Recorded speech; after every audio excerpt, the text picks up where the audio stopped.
La pensionnaire de Didier Guillemin, Jeanne Moos, se retire de la compétition avec un palmarès riche de 15 succès. Jeanne Moos rentre invaincue au Hara après son succès dans le Grand National des Anglo-Arabes.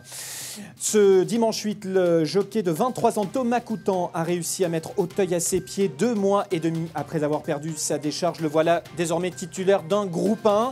Et puis nous reviendrons également sur les courses de Mont-de-Marsan et d'Auch également. Mont-de-Marsan, il y avait une réunion préparatoire au prochain meeting d'obstacles de Pau. Nous vous parlerons également de la victoire d'Étienne Closier face à son père sur l'hippodrome d'Auch. Ça, c'était le 11 novembre. Nous vous parlerons également des finales des derbies disputées dimanche 8 sur l'hippodrome de Beaumont-de-Lomagne, des finales des Open des régions des 3 ans, des 4 ans et des 5 ans. Bonjour et bienvenue, c'est le 20h des courses.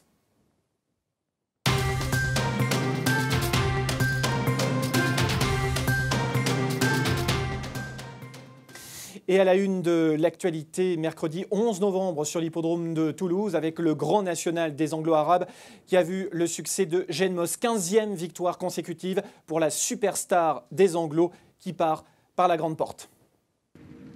Elle bat tous les records. La reine Jeanne Moos s'est retirée de la compétition ce mercredi 11 en sortant par la grande porte. La championne de Pierre Pilarski a remporté sa 15e victoire consécutive à l'occasion du Grand National des Anglo-Arabes. Toutes catégories confondues, Jeanne Moos bat même le record établi par Frankel au nombre de victoires consécutives. Placée à l'arrière du peloton par Alexandre Gavilan, Jeanne Moos musarde à l'arrière du peloton, ne se rapprochant qu'à mi-tournant final. À l'entrée de la ligne droite, elles font littéralement sur Goudurix Lotex qui laisse filer la championne.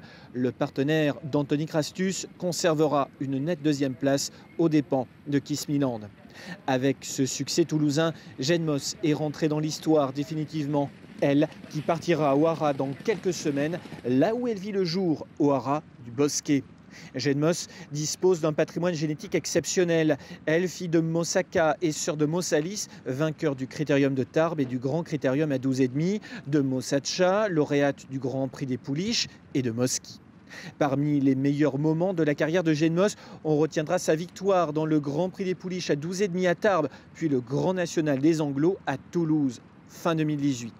Opérée d'un genou, elle ne court que 3 fois en 2019, sans connaître toutefois la défaite. 2020 sera un vrai récital. Elle atteint le Graal en septembre en remportant le Grand Prix des Anglo-Arabes à Chantilly. Didier Guillemin n'a pas hésité à confier au micro de Reynold de Vela, notre confrère d'Equidia, que Jeanne Moos était la jument d'une vie. Bravo à toute l'équipe qui a entouré l'entraîneur montois et merci championne.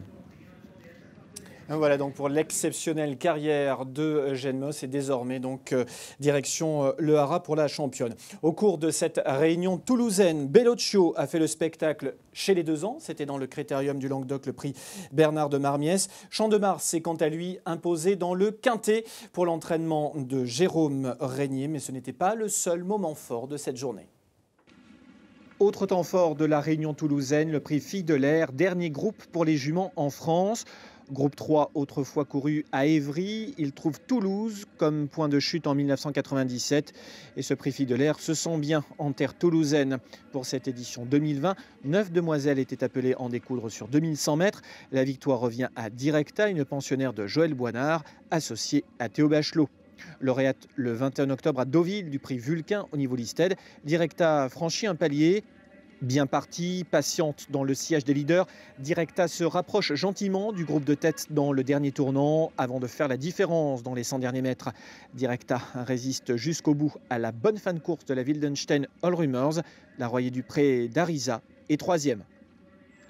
Le Critérium du Languedoc, prix Bernard de Marmiès et l'apanage de Bellocchio qui s'impose dans cette listette sous la selle d'Olivier Pellier. Vainqueur à Salisbury pour ses débuts le 1er octobre. Le poulain avait été déclaré non partant dans le Critérium de Saint-Cloud. Pour cette sortie toulousaine, Bellocchio n'a pas fait dans le détail. Vite en tête puis relayé par Kergrist, Bellocchio se relance dans la phase finale et tient en respect Sirona, 2e. Kergrist complète le podium. Le lauréat est un proche parent de Batailleron, vainqueur d'un prix Vicomtesse Vigier. Il y a donc de la tenue dans cette famille. Enfin dans le Quintet, victoire de Champ de Mars qui s'impose sous la selle de Maxime Guyon. Première victoire dans ce style de catégorie en 3 tentatives pour le pensionnaire de Jérôme Régnier. Très régulier, Champ de Mars compte depuis mars 2020 4 victoires et 4 places de 2e ou 3e, le tout en 9 sorties. Battu de peu à Borély fin octobre, Champ de Mars se retrouvait bien placé au poids ce mercredi à Toulouse. Vite parmi les animateurs, il prend l'avantage à 200 mètres du but. Il devance Kairat, Thibault, Virka et Just Formality. Voilà pour le quintet toulousain et les principaux temps forts de cette journée. Ce 11 novembre était également une journée où l'on rendait hommage à Jérôme Rambaud dans la 6e épreuve du programme, une épreuve qui portait son nom donc. C'était une 2e épreuve de handicap divisé qui voit le succès de Souloum Alpic sous la selle d'Adeline Mérou qui va venir en pleine piste en casaque rayé blanc et noir. Et au-delà de l'aspect sportif, eh bien, cette course honorait la mémoire de celui qui fut le directeur de l'hippodrome de Toulouse de 1992 à 2015. Il fut également le vice-président de la fédération régionale et pendant 25 ans le président des courses d'Aurillac. À Toulouse, on lui doit notamment les tribunes, l'éclairage de la piste plate et la piste de trot également. Et on lui doit également cette journée du 11 novembre. C'est lui qui avait mis en place également les Breeders' Challenge à l'époque, avec pour les pur sang arabes à l'époque avec toute l'équipe de la fac d'Axel Nègre, de Vatrigan et Véronique Bria. Voilà pour les principaux temps forts toulousains. On part maintenant sur l'hippodrome de Bordeaux. On remonte un tout petit peu le temps et on va revoir les principaux temps forts d'une réunion qui s'est déroulée le 7 novembre dernier. Il y avait 8 courses au galop sur une piste mesurée à 3,5 et c'est Anthony Crastus qui s'est particulièrement distingué, auteur d'un coup de 2. Le prix de Floirac pour 2 ans inédits révèle un bon élément. Son nom, Dabespire. Il s'agit d'un fils de Dabir Sim et Espirita, lauréate d'un prix des réservoirs. Vite aux avant-postes, galopant aux côtés d'American Storm, Dabespire, bien posé sur la main de son jockey, prend seul les commandes à l'entame de la ligne droite, repoussant l'attaque de Springbox qui termine bien et sera la bonne note. Ce dernier devra se contenter de la 2e place à 3/4 de longueur du lauréat. La bonne note est à mettre à l'actif de Merveillot, 3e. Le 4e, Match One, se comporte également très bien. Le prix de Pomerol pour pouliche de 2 ans inédite est l'apanage de Witamou, une pensionnaire de Philippe Sogorbe. Cette fille de Le Havre et Wild Silva était associée à Anthony Crastus. Vite aux avant-postes, elle aussi, dans le sillage de la Guillemin Notchai, Witamou se mêle à une lutte dont elle sort finalement vainqueur d'une courte tête aux dépens de Midnight Special, dont on pourra regretter le mauvais départ. Ses débuts sont très bons. Bon comportement en retrait également de Lady Australia, 4e. Anthony Crastus est en forme, il le prouve au cours de cette réunion bordelaise. Après Witamou, c'est Padron dans le prix Chapeau Rouge qui lui offre un succès. Une épreuve réservée à des poulains et des pouliches de 3 ans. Le pensionnaire de Jérôme Régnier signe sa 3e victoire en 6 sorties publiques. 4e du prix Daphnis au niveau groupe 3, fin août à Deauville. Le poulain trouvait là l'occasion de renouer avec la victoire. Le fils de Gris devance American Beach d'une longueur et demie. Offenwork est 3e. Repéré par la rédaction il y a quelques semaines, Autrano s'offre en ce samedi le prix Fernand Soubagnier. Très plaisant lauréat pour ses débuts le 14 octobre sur la piste de Toulouse. Ce fils de Goken, entraîné par Bruno de Monzé, confirme sa qualité. Et ce d'autant plus qu'il bat une pouliche estimée, Monawara, celle-là même qui avait devancé Zimania, sans doute une future pouliche de groupe. C'est dire si la ligne est en béton pour Autrano. Autrano, Monawara, Zimania, le Sud-Ouest n'est pas en manque de 2 ans de qualité. Vivement 2021. On reste au galop et direction Auteuil maintenant. Ce second semestre, un tandem a fait feu de tout bois, ou fait feu de tout bois plus exactement. Arnaud Chaillet-Chaillet, Thomas Coutan. Le jeune homme de 23 ans qui sera avec nous dans quelques instants a décroché ce dimanche 8 son tout premier groupe 1 en selle sur Thélème. Le prix Cambacérès, grande course des 3 ans. Ce dimanche 8 novembre fut encore celui de Royan, le prix Cambacérès, grande course de haies des 3 ans et l'apanage de Thélème associé à Thomas Coutan qui décroche là son premier groupe 1. La star des 3 ans sur les haies est entraînée par Arnaud Chaillet-Chaillet qui lui décroche son 5e Cambacérès, le 3e de suite après Beaumec de Well et Nirvana du Berlay. Patient à l'arrière du peloton, Thélème se rapproche dans la ligne d'en face dans le sillage de Héros d'Aîné. Entre les 2 dernières difficultés, Thélème met la pression sur le pensionnaire de François-Nicole Raffleface et le laisse à 10 longueurs. À 23 ans, Thomas Coutan, le jockey de Thélème, remporte donc son premier groupe 1, 2 mois seulement, comme le rappellent nos confrères de France Cyr, après avoir perdu sa décharge. C'était à Pompadour. Le prix Congrès offre À ce même Thomas Coutan, un nouveau groupe avec Magic Dream, le 5e en moins d'un mois. Magic Dream, quant à lui, avec ce succès au niveau groupe 2, s'offre sa 2e victoire en steeple en 2 tentatives. Le fils de Saint-Dessin et Magic Pauline avait débuté 3e en haie le 1er octobre avant de faire étalage de toute sa classe dans le prix Elsener 27 jours plus tard. Malgré une faute à la dernière haie, le poulain restait entier en vue d'une future carrière d'étalon, désormais acquise, devant ici Hades et I'm Walking pour l'entraînement de François Nicole. Et de 3 pour Thomas Coutan dans le prix Bernard Sécli, listed pour seul pouliche et jument de 4 et 5 ans. Le jockey d'Arnaud Chaillet mène au succès Laura Dame qui venait de faire l'arrivée d'un quintet le 22 octobre en prenant la 4e place. Pouliche endurcie, Laura Dame remporte ici sa 2e course.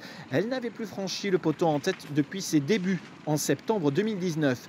Bien que débordée par Ladois à la sortie du tournant final, Laura Dame parvient à lui reprendre le meilleur au saut de la dernière difficulté. La pensionnaire d'Arnaud Chaillet laisse la pensionnaire de François Nicole à 4 longueurs. On termine cette journée avec le prix général d'Ogno, listed disputé sur le steeple. La victoire revient à Blasimont, un pensionnaire de François Nicole. Le fils de Soave remporte sa 8e victoire en 23 sorties publiques. Sacrée journée pour les Royanais et pour le Sud-Ouest plus généralement, puisque Nathalie de Souter s'est également offert le quintet, le prix Kaunschenberg au cours de l'après-midi. Et nous sommes avec Thomas Coutan pour évoquer ce dimanche sur l'hippodrome d'Auteuil, pour ce coup de 3 sur l'hippodrome d'Auteuil. Bonjour Thomas, ça va bien? Bonjour, très bien, et vous? Impeccable, merci beaucoup. C'est à vous surtout qu'il faut demander ça. C'est vrai que vous avez vécu un formidable dimanche. On va revenir sur cette journée qui a été assez incroyable pour vous. Tout d'abord, une réaction peut-être un peu à froid maintenant, 72 heures après votre premier succès dans un groupe 1. Qu'est-ce que ça représente pour un jeune homme tel que vous, 23 ans, pour un jockey de remporter un groupe 1, le Cambacérès en l'espèce? C'est beaucoup d'émotions, ça fait énormément plaisir après avoir autant travaillé pour acquérir ça. Maintenant, on réalise pas trop, je pense, à mon âge, surtout quand on revient au travail directement le lendemain et on n'a pas le temps de se mettre sur son petit nuage. Oui, parce que dès le lendemain matin, évidemment, il faut se remettre un petit peu au boulot. Alors, on est en train de revoir les images de votre succès. Télème qui est vite à la pointe du combat, finalement. Vous êtes en 3-4e position. J'ai presque envie de dire, toute la course, vous allez assez facilement sur une course qui a quand même pas mal roulé. Oui, c'est un cheval qui a énormément d'abattage. Du coup, il peut suivre, je pense, tous les trains. La dernière fois, dans la dernière préparatoire, on n'avait pas eu assez de rythme. Du coup, il avait fait pas mal d'efforts. Là, le train était beaucoup plus soutenu. Il s'est mis à son affaire directement et il a tout fait dans la facilité. Ouais, c'est ça exactement. Et même sur le plat, après le saut de la dernière rue, on a presque l'impression qu'il reprend un départ. Il donne un coup de rein à 100 mètres de l'arrivée. La qualité principale de Télème, vous qui le montez, ce serait quoi? Son calme. Ouais. Il est calme, il fait tout sereinement.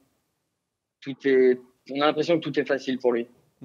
C'est vous qui le bossez le matin, parce que ce qui est important aussi quand on gagne en groupe 1, c'est de féliciter toute l'équipe qui travaille bien sûr autour de ce cheval-là. Finalement, c'était, je le disais dans un précédent sujet, c'était peut-être assez culotté finalement de le voir directement dans les courses de groupe là, cet automne. Et c'est véritablement avec vous aussi la révélation de cet automne sur les obstacles. Oui, non, c'est pas moi qui travaille le matin, c'est François Pamard, qui a déjà préparé les 2 derniers Cambacérès gagnés par mon patron, qui est un homme de métier, de cheval. Ouais. Du coup, il m'avait dit que le cheval était très bon, qu'il avait un vrai changement de vitesse et qu'importe le train de la course. Et il s'est avéré qu'il ne s'est pas trompé. Alors, on le rappelle, Thomas, vous avez 23 ans, vous avez perdu votre décharge au mois de septembre à Pompadour, c'est ça? Et finalement, tout s'est enchaîné très vite. Comment vous avez géré ces semaines, les semaines qui viennent de s'écouler? Je les ai prises comme d'autres semaines, les courses comme d'autres courses. Je n'ai pas voulu me prendre la tête. Puis, de toute façon, si je la prenais, je pense que M. Chaillet me remettrait à ma place. Donc, je les ai vécues normalement, en pensant au boulot et aux courses, en restant sérieux. Ce dimanche à Auteuil, il y a eu donc ce premier groupe 1. Il y avait eu il y a quelques semaines un premier groupe 2. On revoit les images de Magic Dream également qui vous a apporté pas mal de satisfaction. Là aussi, c'est la belle note du jour parce qu'il a su donner un excellent coup de rein dans les toutes dernières foulées. C'est une belle impression également dimanche à Auteuil. Oui, très bien. Il a gagné le grand cycle des 3 ans. C'est un cheval qui roule beaucoup à l'économie, donc on sait qu'on a tout le temps une petite part pour finir. Maintenant, il n'avait pas affronté un lot énorme quand il avait débuté en steeple à Auteuil. Il fallait qu'il confirme et il l'a fait de belle manière. Effectivement, et garder entier pour sa future carrière des talons. Et puis une victoire également avec l'Oradam qui doit faire chaud au cœur également, puisque l'Oradam a renoué plaisamment avec le succès ce dimanche. Oui, bah c'est une jument qui est dure, qui a beaucoup d'action. Là, on a été devant à sa main. C'est une jument qui va finir en steeple. De toute façon, elle est très, très bonne sauteuse. Ouais. Mais là, elle le fait de très plaisante manière parce que la douane, on reprend l'avantage avant la dernière haie. Ouais, c'est ça, ouais. Et au courage, elle a été chercher la victoire. Elle a été vraiment très, très professionnelle. Parlons de vous maintenant un petit peu plus dans le détail. Thomas, vous êtes originaire de quelle région? Je suis né à Cognac. Vous êtes né à Cognac, donc vous êtes… Charentais. Ouais, c'est ça, Charentais, exactement. Vous avez commencé comment, votre maître d'apprentissage? Je suis rentré à la FASEC en seconde. Mon maître d'apprentissage a été Didier Guimin pendant 3 ans. J'ai toujours voulu être jockey d'obstacle. D'accord. Monsieur Guimin me faisait sauter de temps en temps. Et ensuite, une fois sorti de l'école, j'ai été travailler 2 mois chez Philippe Vidotto, qui m'a conseillé d'aller chez Monsieur Chaillet par le biais de Patrick Nico. D'accord, c'est lui qui vous a quelque part mis le pied à l'étrier. Qui m'a aiguillé. Ouais, exactement, qui vous a aiguillé. Vous avez rencontré finalement 2 grands professionnels, à la fois Didier Guimin bien sûr, et puis maintenant Arnaud Chaillet. Comment se passe votre collaboration? Qu'est-ce que vous avez appris chez lui et peut-être au contact des autres professionnels? Vous parliez de François Pamard, qui est son homme de confiance. J'imagine qu'on doit acquérir énormément d'expérience et apprendre beaucoup au contact de ces personnes. Oui, complètement. Quand je suis arrivé, il y avait encore Mathieu Carou aussi. Alors, c'est 2 jockeys qui avaient pas mal d'expérience et beaucoup de talent. Ils m'ont beaucoup appris. Monsieur Chaillet m'a fait beaucoup monter en province, ce qui m'a forgé, je pense. Et du coup, grâce au conseil de toutes ces personnes-là, j'ai pu en arriver à ce stade. Ouais. On va vous voir, j'imagine, cet hiver sur l'hippodrome de Pau. Arnaud Chaillet va sans doute déléguer un certain nombre de chevaux au cours de ce meeting qui démarre début décembre. On aura le plaisir de vous voir, bien sûr, au cours de ces 2 mois et demi de compétition. J'espère. J'espère. Maintenant, rien n'est garanti. Vous savez, un accident est vite arrivé en obstacle. Ouais, c'est vrai. Oui, je pense que oui, on aura des chevaux pour faire les allers-retours et on se partagera les montes. Et les turfistes avec Pierre et les jeunes jockeys. Exactement, avec toute l'équipe. On n'oublie pas les autres jockeys également qui montent pour le compte naturellement d'Arnaud Chaillet. Est-ce que vous avez un modèle, Thomas, de jockey, d'obstacle, de plat pourquoi pas, mais en tout cas en obstacle, est-ce que vous avez essayé de suivre un modèle? Spécialement, non. J'ai toujours admiré Jonathan Plouganou. Ouais. Quand j'étais apprenti chez Monsieur Guimin, j'ai fait pas mal de séances d'obstacles avec lui et j'ai toujours admiré. Maintenant, vous dire que j'ai une idole à proprement parler, non. Non. Des Christophe Pieux, des jockeys comme ça qui restent quand même des références, voilà, sans peut-être être une idole. Oui, évidemment, c'est des légendes de l'obstacle, mais j'étais pas encore, je suis pas issu du milieu des courses, j'étais pas encore dans le monde des courses au moment où, à la grande époque de Monsieur Pieux, donc je peux pas vous dire que, voilà. Qu'est-ce qui vous a amené justement dans le monde des courses, comme vous dites? Comment vous dire? Je faisais beaucoup de poneys, pas mal de concours complets, à petit niveau. Mais à chaque fois, en CSO et en cross, j'allais beaucoup trop vite. Et donc, ma monitrice d'équitation m'a dit de m'intéresser aux courses. Et de là, j'ai été voir un jour en province des courses à Gémozac. D'accord. Et je me suis dit, c'est ce que je veux faire. Chez Francis Picoulet, du coup, qui doit être très content, Francis Picoulet, de voir finalement qu'en passant par chez lui, il y a une drôle de vocation qui est née chez vous. Oui, sûrement, oui. Et de là, après, j'ai regardé en sortie de 3e le cursus pour être jockey et j'ai été me diriger vers la FASEC de Mont-de-Marsan. D'accord. Le rêve ultime, le rêve que vous avez en tant que jockey de gagner telle ou telle course, le grand steeple évidemment, le grand steeple à Paris. Ouais. Après, monter des courses telles que le Grand Cross de Cheltenham, tout ça, ce serait… Le rêve. Voilà. Merci beaucoup, Thomas. Après, maintenant, il faut se concentrer sur un maximum de gagnants, que ce soit en province, à Paris ou PMU, PMH, ça m'importe peu. Un maximum de courses, c'est tout ce que j'ai envie. En restant naturellement tout à votre travail, tout à votre honneur en tous les cas. Merci beaucoup. Merci Thomas pour votre témoignage et la participation à ce JT. À très bientôt. Bonne soirée à vous. Merci beaucoup.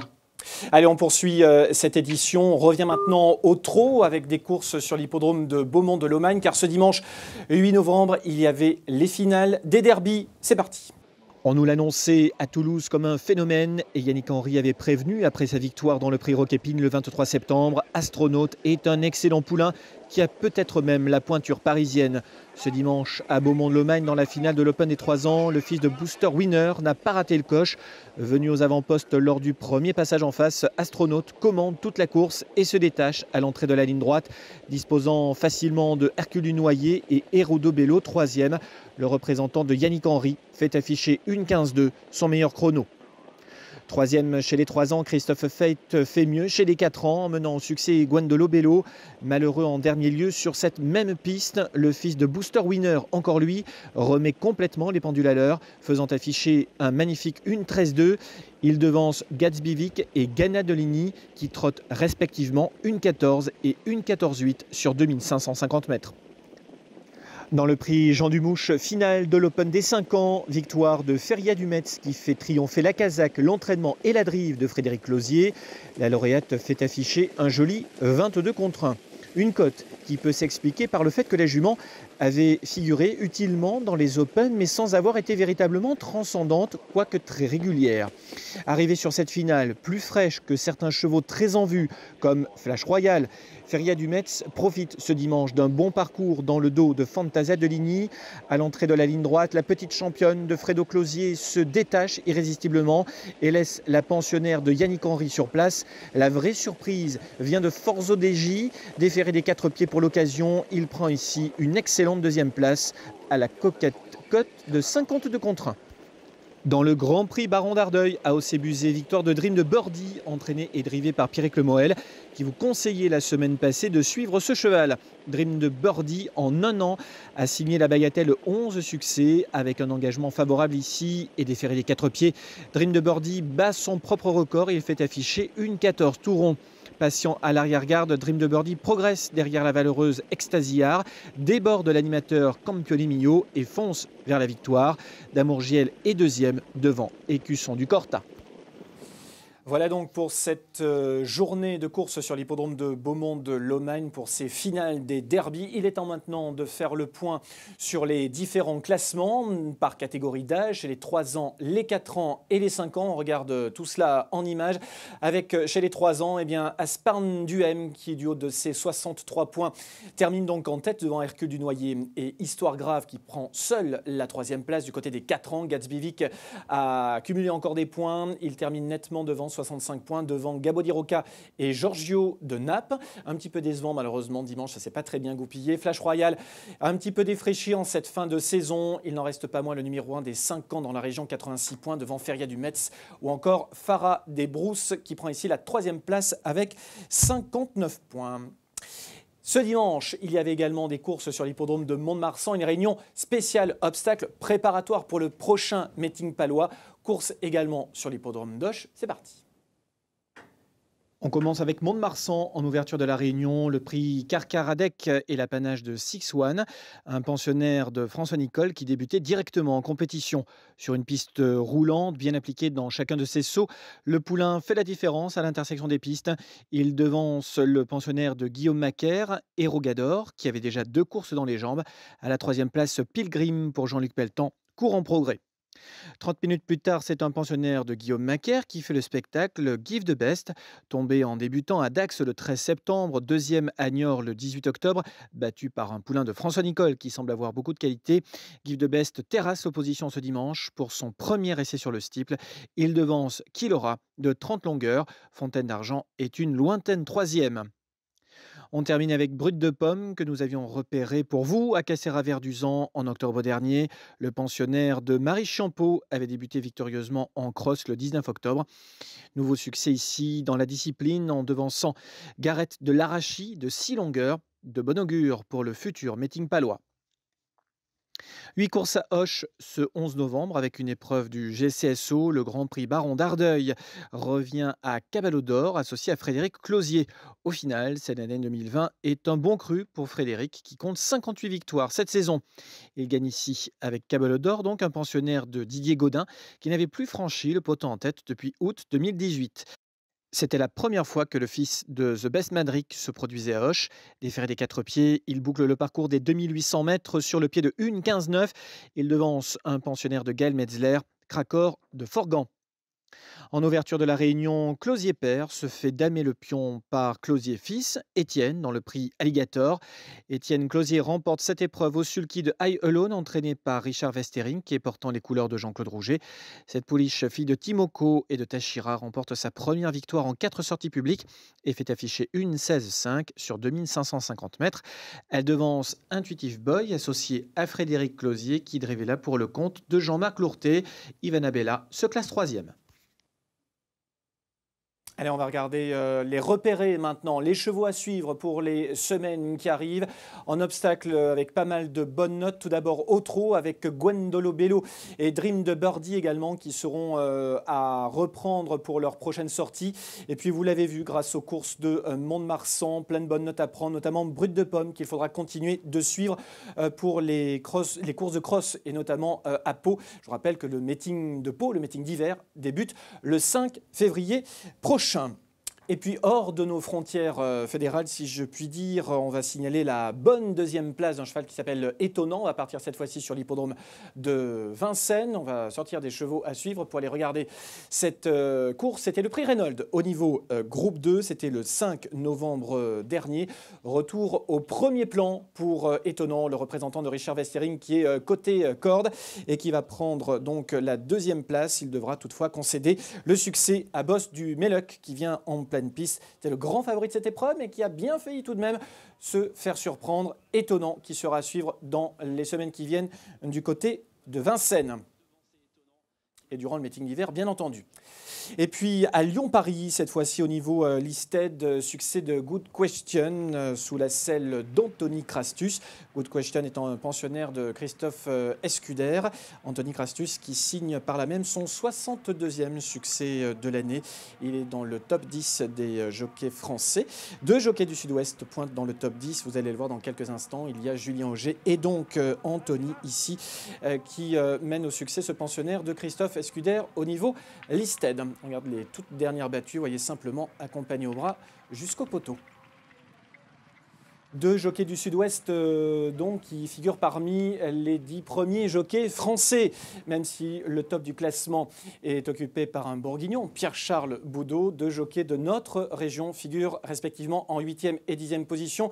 Julien Auger avec 67 points, Anthony Crastus donc 62 points et notre palois tout de même, Yoritz Mendizabal qui lui pointe au 11e rang avec 71 victoires. Signalons tout de même donc pour Pierre-Charles Boudot tout en haut du classement avec 208 succès. Voilà donc pour ce classement des jockeys de plat.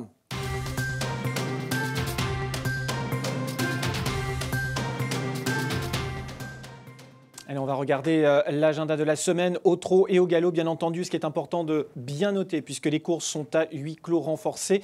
Et bien, ce qu'il est important de noter, ce sont à la fois les réunions premium, c'est-à-dire elles sont diffusées sur Equidia et avec prise de paris sur PMU.fr, bien sûr, et sur les autres opérateurs agréés également sur Internet. Et les CSI, donc les paris sur Internet, courses sur Internet, ce qui sera le cas d'Agen au galop le 15 novembre à partir de 13h, ainsi que Bordeaux à 13h30. On n'en oublie pas tout de même les courses de Castel-Sarrazin, bien sûr, au trot à 13h30. Premium Galop à Toulouse le 18 à partir de 16h30. Premium de Galop à Pau à 11h45 le 20 novembre. Idem sur l'hippodrome de Toulouse, donc à 16h45, mais du trot cette fois-ci le 21. Et puis ensuite, on a une réunion Premium au galop sur l'hippodrome de Bordeaux à 12h15. Voilà pour l'agenda de la semaine du 15 au 22 novembre inclus. Et puis, tous les 15 jours maintenant, nous aurons le plaisir de nous retrouver sur www.fcso.tv pour un magazine de découverte de l'univers des courses. C'est en 6 minutes. Lundi dernier, nous étions en compagnie de Jérôme Chavat à la découverte d'un entraîneur de trotteurs. Petit extrait.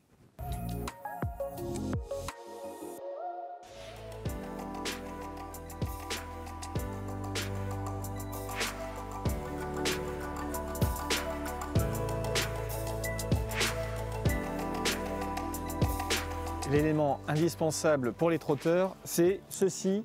Ça s'appelle un sulky. Tu nous expliques un petit peu comment ça se passe quand on attelle un cheval?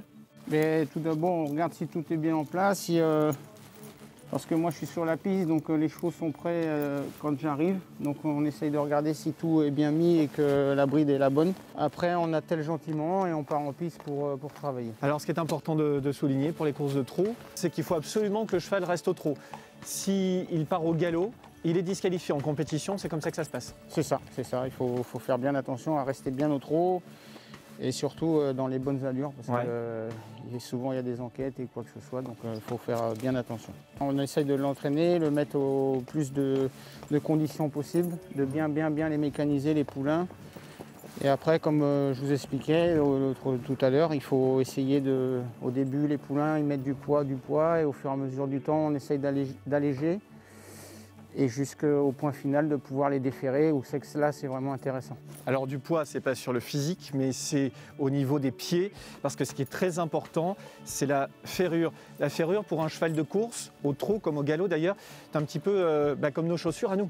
Et oui, il faut vraiment avoir du confort, être bien dans ses chaussures. Et le truc primordial, c'est qu'ils aient vraiment un peu de pied pour pouvoir vraiment être bien. Souvent les anciens disaient pas de pied, pas de cheval. Ouais. Donc on essaye de faire à l'ancienne méthode et toujours avoir des bons pieds. On y va? On va en Allez. piste? Allez, c'est parti. Voilà pour ce sujet consacré à Jérôme Chavat. Et rendez-vous donc ce mardi 17 novembre à 20h sur www.fcso.tv. Voilà pour l'essentiel de l'actualité. On garde le lien bien sûr durant toute cette période de confinement. Vous suivez le journal tous les jeudis à 20h sur votre site préféré, sur notre page Facebook également. Excellente semaine. Salut.